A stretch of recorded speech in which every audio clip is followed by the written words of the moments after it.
Aquí en este Business Conexión es David Cano, socio director de AFI Inversiones Globales. David, muy buenos días. Hola, ¿qué tal? Muy buenos días. Encantado de recibirte esta mañana. Son muchos asuntos los que tenemos sobre la mesa. Querría que empezásemos con la mirada puesta en lo que han sido las declaraciones de Jerome Powell, con ese tono mucho más agresivo. Bueno, eso de no les va a temblar el pulso para subir 25, 50 puntos básicos en la próxima reunión, en próximas reuniones, todo para frenar esa inflación que finalmente pues no es transitoria y que comienza, ¿no?, a mellar la economía. Quería preguntarte, ¿cómo hay que tomarse esas declaraciones y qué es lo que podemos esperar después de ese pronunciamiento, esa confirmación o ese adelanto? Bueno, la Reserva Federal tiene un mensaje claro. Va a hacer todo lo posible por intentar evitar que haya efectos de segunda ronda, es decir, que se anclen las expectativas de inflación en niveles bastante más altos de los actuales. Es verdad que tiene a su favor un ciclo económico más dinámico que el que podemos tener en Europa. Hace ya un año Estados Unidos recuperó todo el PIB perdido con motivo de la pandemia, y no es menos cierto que los tipos de interés todavía están muy bajos en ese objetivo entre el 0,25 y el 0,50. En definitiva, yo creo que la Reserva Federal ya tenía ya bien clara semanas atrás su intención de ir normalizando los tipos de interés para situarlos en una zona del 2,5% dentro de un año.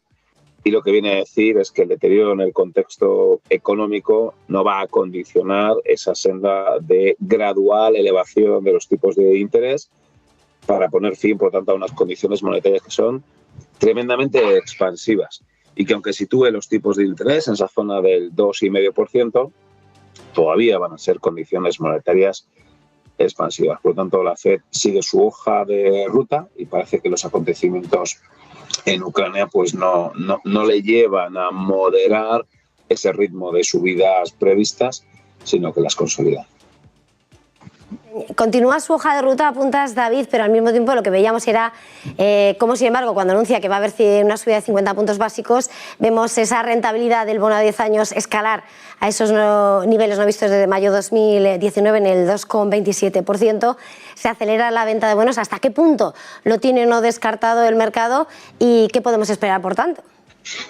Bueno, el bono a 10 años o el bono a 2 años no son tan sensibles a si la FED va a subir 25 o 50 puntos básicos en la próxima reunión, sino al nivel de llegada, a ese nivel más o menos neutral que puede alcanzar, como digo, dentro de 14 o dentro de 18 meses, y es la constatación de que va a estar en la zona del 2,5%, lo que empuja al alza la TIR del bono a 2 años, que se ha ido hacia el 2,20, y la TIR del bono a 10 años, que, como muy bien señala, se va hacia el 2,33. Pero es importante señalar la diferencia de TIR entre el bono a 2 años y el bono a 10 años, es lo que llamamos la pendiente, está siendo tremendamente reducida.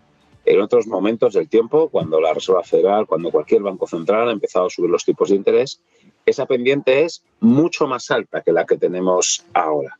Es un hecho muy relevante que la pendiente de la curva de tipos de interés es tan baja o incluso está a punto de invertirse. Eso lo que significa es que el mercado no cree que vaya a haber muchas más subidas de tipos de interés, o como incluso puede empezar a descontar que tal vez la FED tenga que bajar los tipos de interés dentro de 2 años. Por lo tanto, a pesar de ese endurecimiento del discurso, a pesar del incremento de las expectativas de que la FED vaya a subir los tipos de interés, el mercado al mismo tiempo está pensando que el nivel de llegada no va a ser mucho más alto del 2,5 y que incluso tal vez dentro de 2 o dentro de 3 años tenga que pasar a bajar los tipos de interés. Por lo tanto, descartemos la posibilidad de que la FED tenga que llevar los tipos hasta niveles del 4,5, del 5 o del 6%, como ya los vimos en otros ciclos económicos. Y esta es una de las paradojas o de las situaciones complicadas que tenemos en mercados financieros, ¿no? Una economía, la de Estados Unidos, que puede crecer al 2, 2,5, unos tipos de inflación que puede estar al 2, 2,5, pero sin embargo el Banco Central seguramente pare los tipos en el 2, 2,5, no en el 5, 5,5 que lo hubiera hecho en otros momentos pasados del tiempo. Estaba señalando, ¿no?, ese comportamiento, ¿no?, contrario a lo que suele ser habitual. Tenemos que pensar, por tanto, que no se puede subir tanto, pero sí se cuela, por tanto, el miedo a esa recesión, a esta inflación. Bueno, miedo a esta inflación evidentemente existe. Yo no diría que la probabilidad de que suceda sea elevada, pero sí aquí un excesivo endurecimiento de la política monetaria en un contexto de mayor endeudamiento privado, pero sobre todo público, condiciona las decisiones de política monetaria. No es lo mismo cuando la deuda pública es del 50 o del 60% del Producto Interior Bruto a cuando es del 120% del Producto Interior Bruto. Eso evidentemente condiciona las decisiones de política monetaria. Y también cuando el alza de la inflación, la tasa de inflación se debe a factores de demanda o se debe a factores de oferta. Si la tasa de inflación está en el 6 o en el 7% o estuviera porque hay una fuerte demanda, un ritmo de crecimiento del PIB vertiginoso, evidentemente la función de reacción del Banco Central tendría que ser mucho más agresiva y desde luego diferente a la situación actual, en donde el repunte de la inflación se debe más a factores de oferta, se debe más al encarecimiento de las materias primas, a disrupciones en las cadenas de suministro, en las cadenas de producción. Por tanto, no es lo mismo una inflación al 6 o 7% con motivo de demanda con un ratio de deuda sobre el PIB del 50% a una inflación del 6% con motivo de oferta con un ratio de deuda pública sobre el PIB del 120. Esta segunda situación es la que nosotros pensamos que debe llevar a la FED a ser algo más prudente que en otras ocasiones y que lleva al mercado a asignar cierta probabilidad a que tal vez sí, Estados Unidos pueda sufrir una recesión y que tal vez en 2 o 3 años la Reserva Federal tenga que bajar los tipos de interés. David, señalabas al principio cómo de alguna manera Powell además decía se van a evitar los efectos de segunda ronda. También escuchábamos a Luis de Guindos por parte del Banco Central Europeo decirlo, de hecho este mismo fin de semana en esa entrevista con el diario Handelsblatt, pero evidentemente la hoja de ruta del Banco Central Europeo es bastante distinta a la que está dibujada por parte de la FED. No sé, ante el nuevo tono de la FED de alguna manera cómo puede repercutir en esa directriz, en ese rumbo que pueda seguir la institución. Sí, muy relevante. La situación que tiene el Banco Central Europeo es mucho más complicada que la que tiene la Reserva Federal. Estados Unidos ha situado su Producto Interior Bruto en un máximo histórico. Aquí todavía no hemos compensado toda la caída que sufrimos con el COVID. Evidentemente, la guerra en Ucrania va a tener mucho más impacto negativo en Europa que en Estados Unidos. Las probabilidades de que Europa sufra una recesión son superiores a las que tiene Estados Unidos. Y por lo tanto tiene una situación, como digo, es veces mucho más complicada, que además tiene el tipo de interés a un día, el Eurostar, el tipo a un día en el mercado interbancario en tasa negativa, con la facilidad permanente de crédito en el menos 0,50. Es decir, tipos de interés negativos que incomodan, que suponen un elemento diferencial en los mercados sobre los que habría que actuar. Por tanto, es mucho más complicada la función de decisión del Banco Central, que, insisto, se enfrenta a un escenario macroeconómico de debilidad del PIB y de riesgo de recesión más alta que en Estados Unidos, mucho más impactado negativamente por la guerra, también incluso por los factores de oferta asociados al encarecimiento de las materias primas, que tiene unos tipos de interés en tramo corto en zona negativa.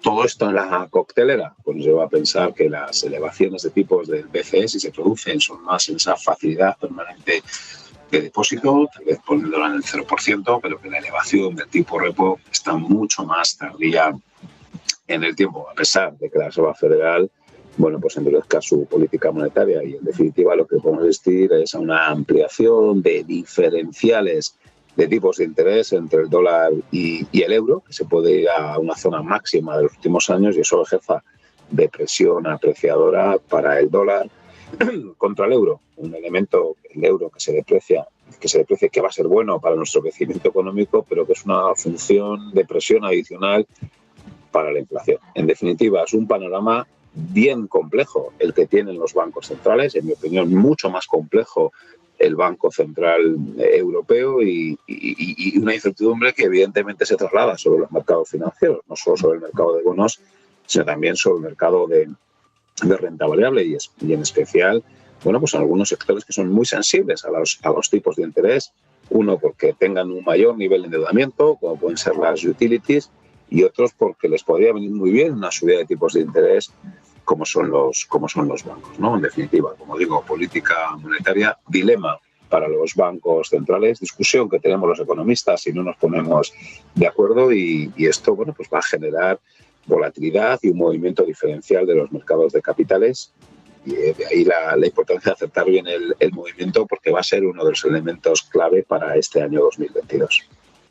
No le voy a quitar mucho más tiempo, pero querría terminar precisamente, dice, difícil momento, parece que nadie quisiera estar ahora mismo tomando esas decisiones en el Banco Central. Además, todo el tiempo están repitiendo cómo va a ser según lo que digan los datos, actuarán según los datos.